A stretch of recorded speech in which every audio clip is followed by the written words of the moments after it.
Welcome you back to the Patrick Netherton Show right here on 1130 The Tiger. He is Rogers Hampton. I'm Patrick Netherton. We're pleased to welcome in ESPN, ABC college football analyst, former national champion, and a guy who, let's be honest, has my dream job of calling football and going places to eat locally. He is Todd Blackledge. Todd, how are you? I'm doing good. You know what, Patrick? It's my dream job, too. Yeah. So, I mean, it's a pretty good gig I got. Yeah, you are living the dream. I mean, I do the same thing. I call football games and I go eat. The problem is I don't have a national network that cares anything about it and wants to put it on TV. That's the only difference. Hey, I am kind of curious. Obviously, you had an odd game this past weekend with what we know now that was happening during the week. Were y'all getting any, because you'd been there for a bit, you were taping your stuff at in Baton Rouge. Were y'all getting any inkling of what was going on behind the scenes while y'all were doing your prep work and talking to the coaches and whatnot? Patrick, the only inkling we got just from the whole vibe and just, nothing spoken directly, no questions asked, pointed questions asked about it. But we kind of got the inkling that this was going to be Coach O's last year. None of us had any sense that was going to happen or there was going to be any kind of an announcement after the game. But we did kind of have a sense that, that it was going to happen. Again, just kind of the feel, the vibe. And that game Saturday, the outcome really wasn't going to make that much difference. So it was an incredible football game. Mm-hmm. And, we were fortunate to do the Florida LSU game the year before, which was maybe the most exciting game we had in the 2020 season. Yeah. And, this one Saturday was even better. I mean, just a great, great football game. Is it bizarre to kind of feel that sort of vibe going around where, everyone wants to be excited, but at the same time, there's a little bit of a sense of mourning because your coach who led you to a championship a couple of years ago is leaving and you kind of know he's on the way out. Was it just sort of strange to be in there, or was it more just a celebration of the game that was going on and the win that they had? Yeah, I think it was more that, Patrick, because, again, the coaches that we talked to, the players that we talked to, they were, they felt like they had a great week of practice, maybe strung their best Tuesday, Wednesday, Thursday practice together all season. They felt like they all felt embarrassed the way they played at Kentucky the week before. And I thought everybody that we spoke to felt like that they were going to play well. And we walked out of that building thinking they are going to play well. They'll be much better than they were a week ago. And, and we expected it to be a good ball game, and it turned out to be. Yeah, it really was. Were you a little surprised that Todd Grantham never seemed to adjust to that little kind of counter power play that LSU kept running? I mean, you must have diagrammed it 15 times because they kept running, and either that backside guard and tackle or the backside guard and tight end would come in and counter. Were you surprised that there didn't seem to be a lot of adjustment from Todd Grantham and his defense to that? Yeah, a little bit. But, I mean, I think part of what he felt was, look, we'll settle down and we'll play solid fundamental and get off blocks and make plays because they had done that all year. Their run defense was greatly improved from the year before. Coming into that's the whole thing. You look at the numbers going into the game. LSU was averaging 83 yards a game rushing. Florida was third in the nation in rushing, and their improvement defensively, the biggest improvement was scoring defense and stopping the run. So, they held Alabama to 91 yards rushing in that close loss a few weeks before that game, and they really handled Kentucky's offense when they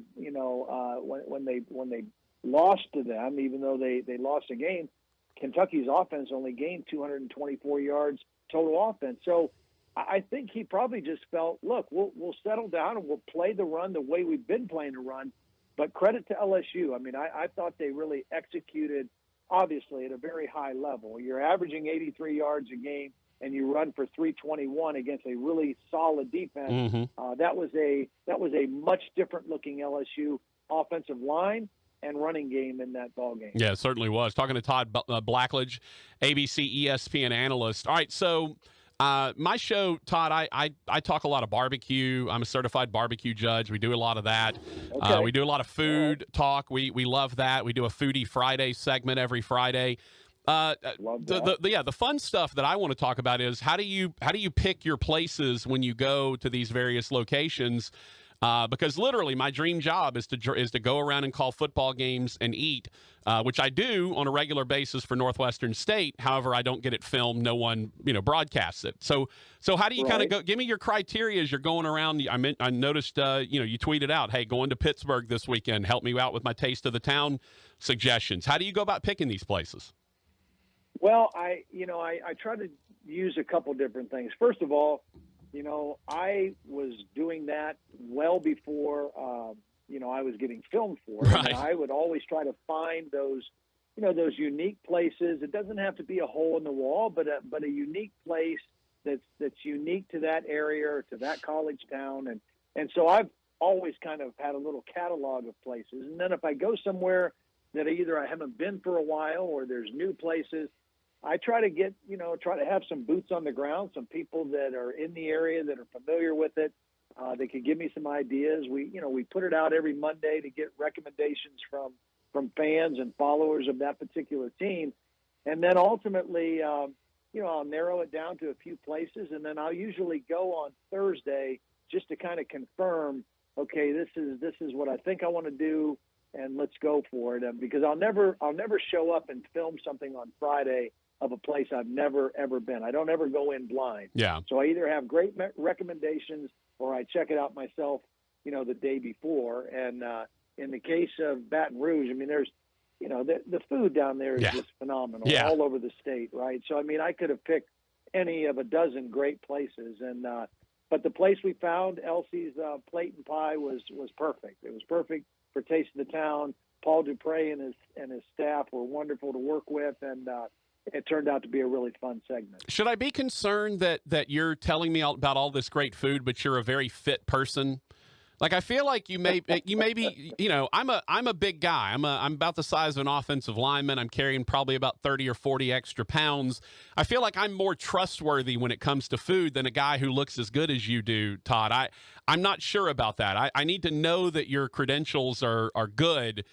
And that a guy that is, that still looks good and looks like he could get out there and still strap on the helmet is worthy of giving me recommendations for food.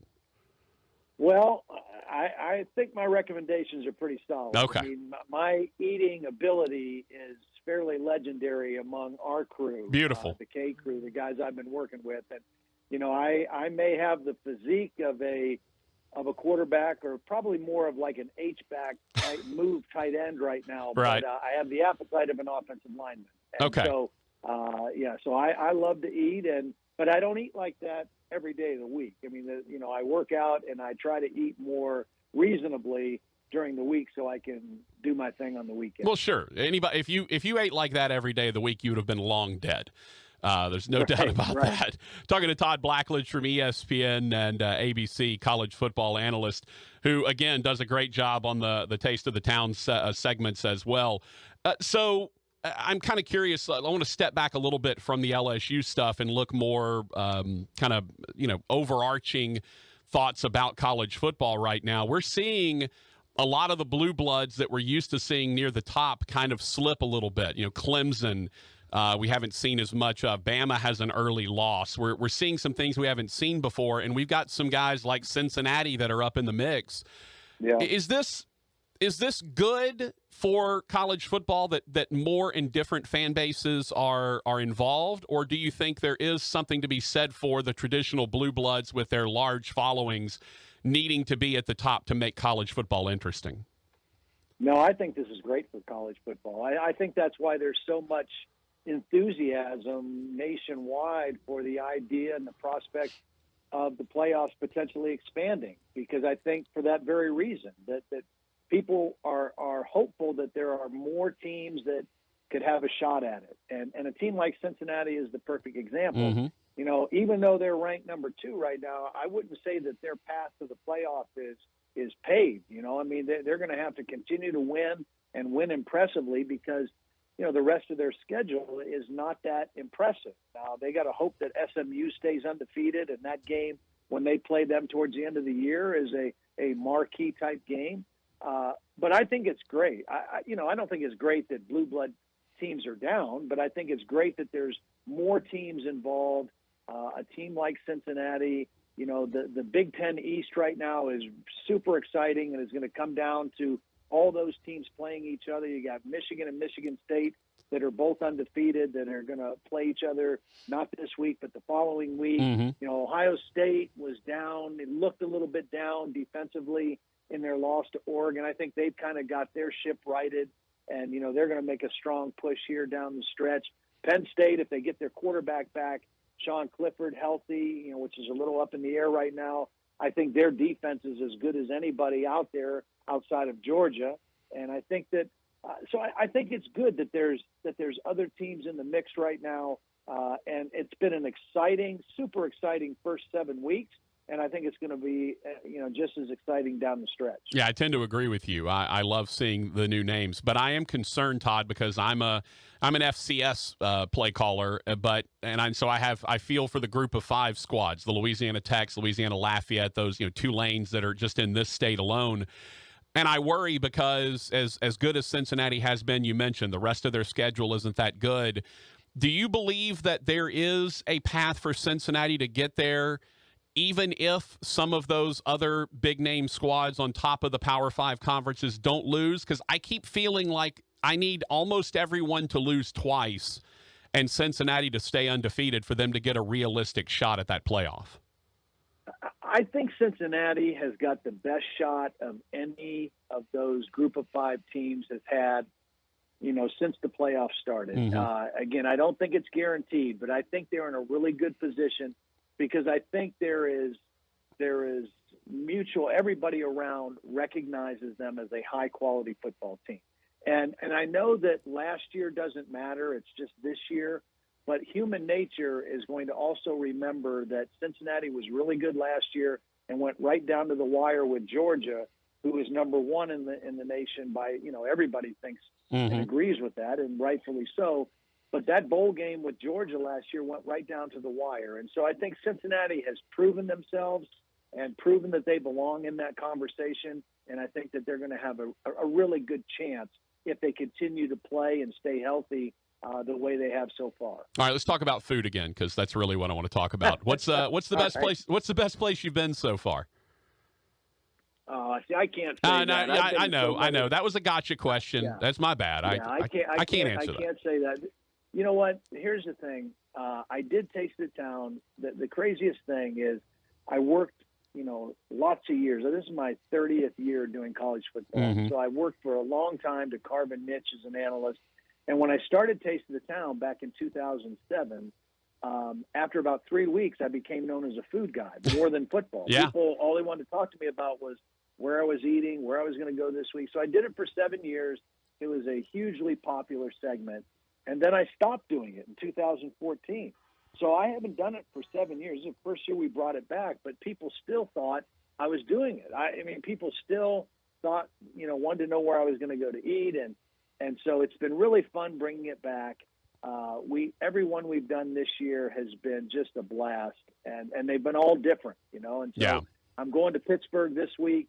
I've got Clemson at Pitt, and I've got a couple places I'm zeroing in on in Pittsburgh that I think will be a lot of fun. And so it's really been a fun thing to bring back, and I think people they identify with food, Yep. and college football fans all over the country, they identify with food, whether it's tailgate food, whether it's their favorite place when they went to school or after a game. And so it struck a chord 7 years ago, and it's striking that same chord right now again. Yeah, look, as a guy who people want to talk about food as much as they want to talk about sports, I understand where you're coming from.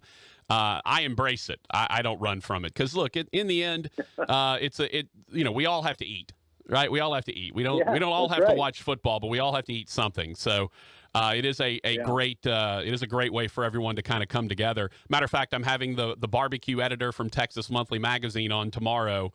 at 4 o'clock because their new top 50 list of the best joints in Texas just came out. Who is that, by the way? Daniel Vaughn. Who is that, by the way? Daniel Vaughn. Yeah, I know Daniel Vaughn. Yeah. Daniel Vaughn has hooked me up.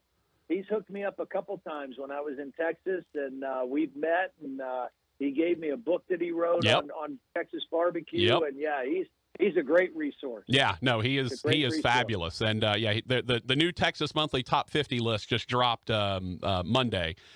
Yesterday, and so we're going to have him on tomorrow to go through the whole thing, and other than you, Todd, it will probably be our best segment of the week, I would think. So that's always how it works. Good. Hey, I think Daniel. I think if I got his story right, if I remember, I think he was originally from Pennsylvania or somewhere, and he was a CPA. And he went down to Texas, and he kind of started doing that on the side. Next thing you know, he just decided, you know what, this is what I'm going to do full time. Yeah, this is my gig now. He kind of got on. He's really good. He kind of got on Texas Monthly as sort of an adjunct writer, writing about places when he traveled, and then next thing you know, he's the barbecue editor, which is, my God, what a title to have. I mean, that's right. What a brilliant title to have. I wish I had one. Look, obviously, we always look forward to not only your great analysis of the games, but the taste of the town as well. So much good stuff that you put out. Todd, thank you so much for your time today, brother. We really appreciate it. It's great to be with you. Take care. Have a great weekend. All right. Todd Blackledge, ESPN color analyst and the proprietor of the Taste of the Town